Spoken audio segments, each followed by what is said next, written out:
hapon muli sa inyo lahat and welcome sa ating 21 days of Christmas Conquest, sa ating daily devotions na binabahagi ngayon. And right now we're continuing the series of the prayer of Jabez. Kahapon pinag-usapan po natin ang katotohanan na we should pray with the purpose, na ang ating purpose is for us to be blessed at hindi lang po pagpapala na physical, ngunit higit sa lahat spiritual na pagpapala. Pero hindi naman po nalilimitahan sa spiritual na pagpapala at pwedeng ibigay ng Diyos. Basahin natin muli ang unang Kronika 4:9-10. Sa Tagalog po, si Jabez ay higit na marangal kaysa sa mga kapatid niya. Jabez ang pinangalan sa kanya sapagkat sabi ng kanyang ina, masyado ako nahirapan nang ipinanganak ko siya.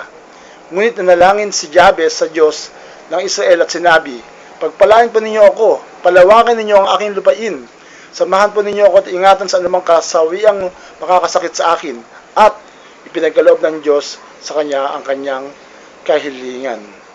So bakit po natin na hindi lang po spiritual blessings ang hiningi ni Jabez, kundi pangalawa, it was a prayer for prosperity o mga material na pagpapala. Sabi niya, enlarge my territory, my border.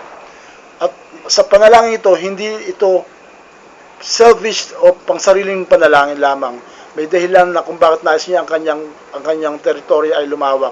Kundi para sa ibang tao na rin na siya ay magkaroon ng positibong impluwensya para sa iba.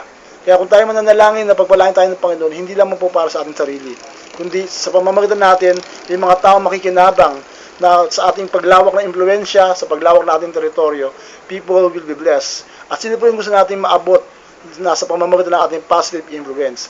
Ang mga taong nasa kadiliman, na sana po sa ating pagpalalapit na hiniling sa Panginoon, isipin po natin mga taong nawawala na dapat sila ay makakilala sa Panginoon. At sa mga taong nangangailangan, na tayo po tumulong sa mga taong kapos, lalo po ngayong Kapaskuhan. At sa mga tao na mga mahihina, sabi ng Biblia, tayo mga malalakas ay dapat magpalakas, magbigay ng kalakasan sa mga mahihina. At panghuli, ito ay dapat natin gawin sa lahat ng tao.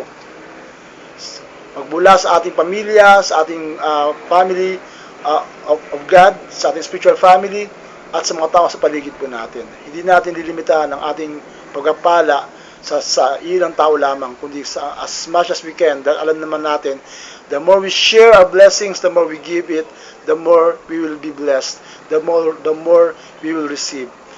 In fact, hindi lang po basta tatanggap, kundi ito tatanggapin natin ng siksik, liglig, at umaapaw.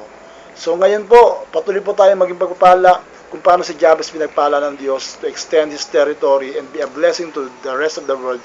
Yun po ang panalangin ko rin sa inyo, na pagpalain po kayo ng Diyos and be a blessing to the rest of the world.